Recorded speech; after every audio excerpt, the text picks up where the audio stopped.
হাসিনাকে বিদায় করার পরে এখনো বিএনপি আমরা ধৈর্য ধরে বসে আছি একটি নির্বাচনের জন্য।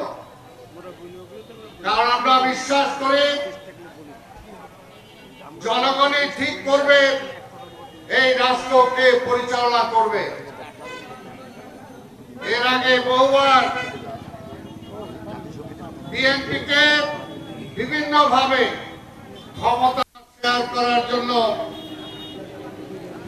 অনেক টোপ দেওয়া হয়েছে, ডাকা হয়েছে, কিন্তু বিএনপি সেই পায়ে তা দেয় নাই। আজকে আমরা বলতে চাই এই যে বিএনপি আজকে সম্মেলন করছে মুক্ত পরিবেশে, ওপেন মঞ্চে, অনেকে বিএনপিকে বিভিন্ন ভাবে সমালোচনা করেন যে বিএনপি নাকি গণতন্ত্রই চায় না। এটা কি গণতন্ত্রের অংশ না? আমরা যে নির্বাচনের মাধ্যমে ক্ষমতায় যেতে চাই, এটা কি গণতন্ত্রের অংশ না? আর যারা বলেন যে নির্বাচন দরকার নাই, তারা কি গণতন্ত্রে বিশ্বাস করেন? গণতন্ত্রে বিশ্বাস করলে সেটা বলতো না। যেমনি শেখ হাসিনা গণতন্ত্রে বিশ্বাস করত না, আওয়ামী লীগ গণতন্ত্রে বিশ্বাস করে না বলেই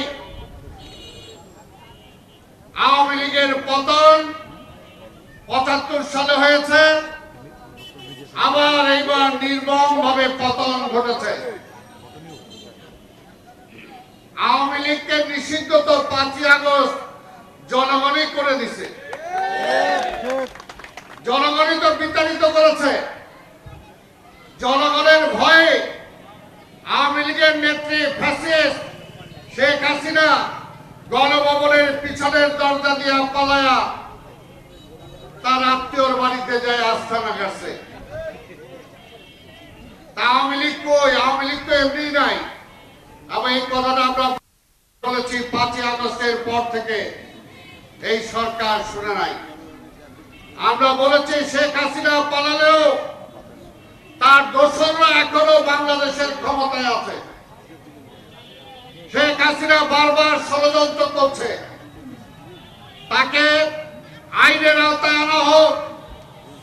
তার বিরুদ্ধে এখনো কেন মামলা চালু হয় নাই?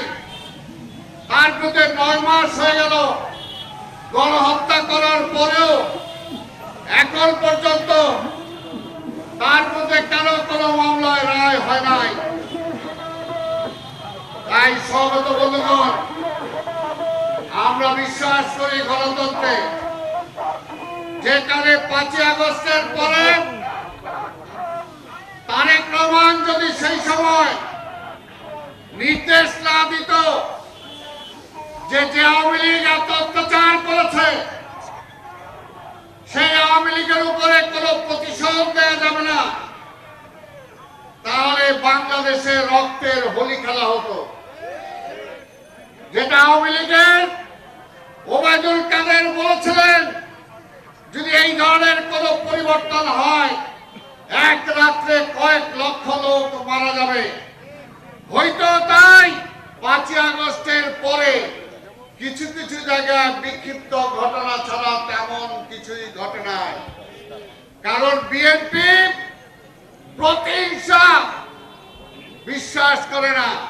স্বাধীনতার পরে শেখ মুজিবুর রহমান এই দেশকে জঞ্জালে রূপান্তরিত করেছিলেন, দুর্ভিক্ষের দেশ হিসাবে রূপান্তরিত করেছিলেন, তলাবিহীন ঝুড়ি হিসাবে এই দেশকে রূপান্তরিত করেছিলেন। শেখ মুজিব নিজে দাঁড়িয়ে বলেছে, আমি কি করব, সারা পৃথিবী থেকে ভিক্ষা টিক্কা করে যাই আমি, আমার চারপাশে চোরের দল, চাটার দল সব চাইতে পাইতে খায় ফেলে। মাওলানা ভাসানী পল্টনে বলেছিলেন, মুজিব তোমার ছাত্রলীগ, যুবলীগ, তোমার লাল বাহিনী, নীল বাহিনী থামাও, এরা দেশটাকে লুইটা পুইটা খায় ফেললো। আওয়ামী লীগ বলেছিল, আমার নেতা কর্মীরা এত কষ্ট করছে, জেল খাচ্ছে, নাইলে কিছু খাইলই। ওই যে বলছে খাইলই, তাতে শেখ মুজিবুরও খাইছে, দেশও খায় ফেলাইছে। আজকে দেশের এই অবস্থায়ও যখন জনগণ আজকে নির্বাচনের জন্য অপেক্ষা করছে, কেউ কেউ বলে নির্বাচন দিলে তো বিএনপি ক্ষমতায় চলে আসবে, এর জন্য নির্বাচন এখন না আরো পিছাইতে হবে। শেখ হাসিনাও বলতো নির্বাচন কার জন্য দিব, ওই তারেক আইসা দেশ চালাবে এটার জন্য। তাহলে হাসিনাও নির্বাচন দিতে চাইতো না বিএনপির ভয়ে, এখনো যারা আছে তারাও নির্বাচন দিতে চায় না বিএনপির ভয়ে। তাহলে কি বিএনপির সাথে জনগণ আছে? বিএনপির সাথেই আছে। অন্য যারাই কথা বলেন, আগে যান জনগণের কাছে যান। জনগণ যদি আপনাদেরকে সাপোর্ট করে ক্ষমতায় আইসেন, কিন্তু নির্বাচন পিছাইতে চান কেন? নির্বাচন পেছানোর কারণটা কি? কারণটা কি আবার হাসিনাকে ফিরে আনতে চান? আবার ওই ভারতের আধিপত্যবাদী শক্তিকে বাংলাদেশের মস্তকে আনতে চান? যারা নির্বাচন পিছাইতে চান, আমরা বলবো তারা সেটাই চান। একবার 2 মাস নির্বাচনকে বেশি ক্ষমতায় থাকলো বিএনপির কিছু আসে যায় না, কিন্তু যে ষড়যন্ত্র চলছে, এই সরকারকে বলবো, ডক্টর ইউনূস সাহেব, আপনাকে ক্ষমতায় আনাই হয়েছে। বিগত 15 বছর এই দেশের মানুষ ভোট দিতে পারে নাই, ভোটের জন্যই আপনাকে ক্ষমতায় দেওয়া হয়েছে। 9 মাস পার হয়ে গেছে, 9 মাস অনেক সময়, এখনো কিছুই করতে পারেন না। এর জন্যই বলি, ওই ষড়যন্ত্রের হাত থেকে দেশকে রক্ষা করতে হলে আপনি নির্বাচন দেন। ওই অন্য সমস্ত দল যারা লাফাইতেছে, ভাই আমাদের কোনো আপত্তি নাই, 1টা 2টা কেন 10টা দল করেন। যারাই আজকে যে অবস্থায় যদি দল করেন, জনগণ যদি আপনাকে চায় আপনি ক্ষমতায় যাবেন, অসুবিধাটা কি? বিএনপি তো জোর করে ক্ষমতায় যাবে না। বিএনপি তো বলে নাই নির্বাচন ছাড়াই আমাদের ক্ষমতায় দিয়ে দেন। 5ই আগস্টে শেখ হাসিনা বিদায় নেওয়ার পরে তারেক রহমানের নেতৃত্বে বাংলাদেশের সকল দলকে নিয়ে বিএনপি ক্ষমতায় যেতে পারত, কিন্তু বিএনপি সেই ক্ষমতায় যেতে চায় না। ক্ষমতায় যেতে চায় জনগণের ভোটে। কাকে ভয় দেখান?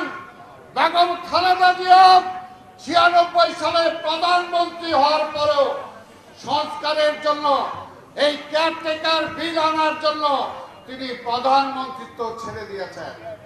শেখ হাসিনা বলেছিলেন স্বরাষ্ট্র মন্ত্রণালয় সহ যে কয়টা মন্ত্রণালয় চান বেগম খালেদা জিয়া নিয়ে নেন, তবু আসেন মিলে জুলে চালায়। বেগম খালেদা জিয়া রাজি হন নাই। তাই ভাইয়ের আমার, বিএনপিকে ক্ষমতার কথা বলে লাভ নাই।